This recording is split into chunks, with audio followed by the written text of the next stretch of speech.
Shankar sir இந்த படம் எடுக்கிறாங்க, அவரை கூப்பிட்டுருக்காங்க. உதயச்சந்திரன் சார் வந்து ஒரு பெரிய வந்து அந்த எழுத்தாளர். அந்த புக்கு வந்து நம்ம மாபெரும் சபைன்னு புக்கு அப்படி எழுதிருக்காங்க. கோபிநாத் பற்றி ஒரு திறமை பேச்சு பற்றி கேட்கவே வேண்டாம். அண்ட் ரோகிணி பற்றி நான் சொல்கிறதுல ரொம்ப அறிவாளி ரோகிணி. அண்ட் சமூகத்து மேலே அக்கறை உள்ளவங்க அவங்க பேசியிருக்காங்க. சரி, ஆர்டிஸ்ட் ஒரு ஹீரோ யாராவது கூப்பிடணும்னா சிவகுமார் இருக்காருப்பா. அருமையா என்ன பேசுறாரு, எவ்வளவு படிச்சிருக்காரு, என்ன பண்றாரு, மகாபாரதத்தை வந்து அப்படியே 6 hours hats off to him.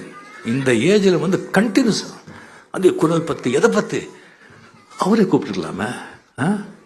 அது வேண்டாம். சரி, கமல்ஹாசன் எவ்வளவு அறிவாளி, எவ்வளவு படிச்சிருக்காரு, அவரை கூப்பிட்டுருக்கலாமே.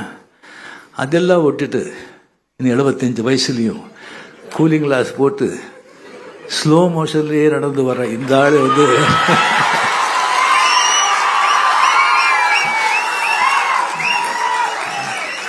கூப்பிட்டுருக்காங்களே அப்படின்னு சொல்லி யாரும் நினைப்பாங்க. ஸோ ஜாகிரதைப்பா அப்படின்னு சொல்லிட்டு சொல்லும்போது, நண்பர்களே வந்து இந்த உலகமே வந்து எழுத்து புத்தகங்கள் அதனாலே வந்து இயங்குது. கதை இல்லாமல் கதை சொல்லாத, கதை இல்லாத, கதையை கேட்காத உலகத்தில் எந்த நாடும் இல்லை, எந்த ஊரும் இல்லை. அது நம்ம நாட்டில் ஒரு தெருவுக்கு ஒரு கதை இருக்கும். இங்கே இத்தனை பேர் இருக்குங்க, ஒவ்வொருத்தருக்கும் ஒரு கதையாக இருக்கும். What is history? His story is history.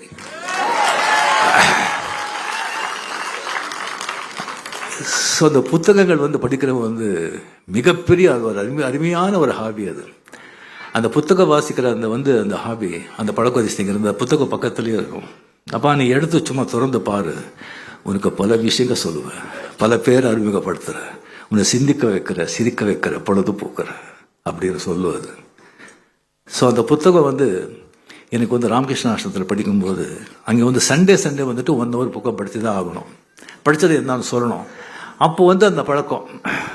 அதுக்கப்புறம் அம்புலி மாமாலேருந்து சரி துப்பறியும் கதைகள்லேருந்து பெரிய பெரிய நாவலிஸ்ட்டு, அந்த கணத்தில் பெரிய பெரிய நாவலிஸ்ட் இருக்காங்க. அதில் வந்து மிக சிறந்த நாவலிஸ்ட்டு வந்து 3-4 பேர் தமிழியன்ஸ். மாஸ்தி வெங்கடேஷ் ஐயங்கார், KV ஐயர், GP ராஜரத்னம், கைலாசம் எல்லாம் மிகப்பெரிய எழுத்தாளர்கள் அங்கெல்லாம். ஸோ அதில் வந்துட்டு வந்து SL பைரப்பா அப்படின்னு சொல்லியிருக்காரு. ஒரு அருமையான அது வந்து ஒரு பர்வான்னு சொல்லி ஒரு நாவல் எழுதியிருக்காரு. 36 லாங்குவேஜில் வந்து அது டிரான்ஸ்லேட்டாக இருக்குது, ஜப்பான் சைனீஸ்லேருந்து. அதாவது மகாபாரதம் வந்து 200 வருஷத்துக்கு முன்னால் நடந்திருந்தால் எப்படி இருந்திருக்கும், சரித்திரம் மாதிரி, புராணம் மாதிரி இல்லை. அது எல்லாத்துலையும் இருக்கு. அருமையான புஸ்தகம். ஸோ இன்னும் நிறைய இருக்குது. அந்த மாதிரி வந்து படிச்சுட்டு தமிழ்நாட்டுக்கு வந்த பிறகு KV சார் தமிழ் படிக்கணும்னு சொன்னால் தமிழ் கற்றுக்கணும்ப்பான்னு சொல்லிட்டு அதுக்காக வந்து ஜாவர் சீதாராமன் எழுதுனா உடல் பொருளாவது ஆனந்தி. ஸோ ஒரு மர்மமான புக்கு.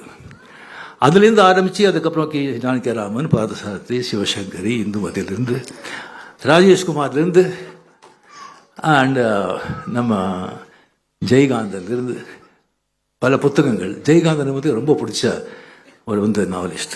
ஏன்னா அவருடைய கேரக்டர்ஸ் அவர் எடுத்துக்கிற அந்த சப்ஜெக்ட் எனக்கு ரொம்ப பிடிக்கும்.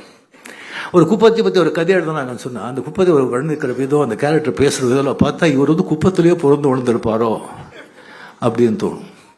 ஒரு பிராமணனை பற்றி ஒரு கதை தேசம் எழுதுனாங்கன்னு சொன்னால் இவர் அக்ரஹத்தில் வந்து பிறந்திருப்பாரோ அப்படின்னு தோணும். யாருக்காக அழுதான் ஒரு புத்தகம் படமாகவும் வந்தது. அந்த புத்தகம் நான் படித்தேன்.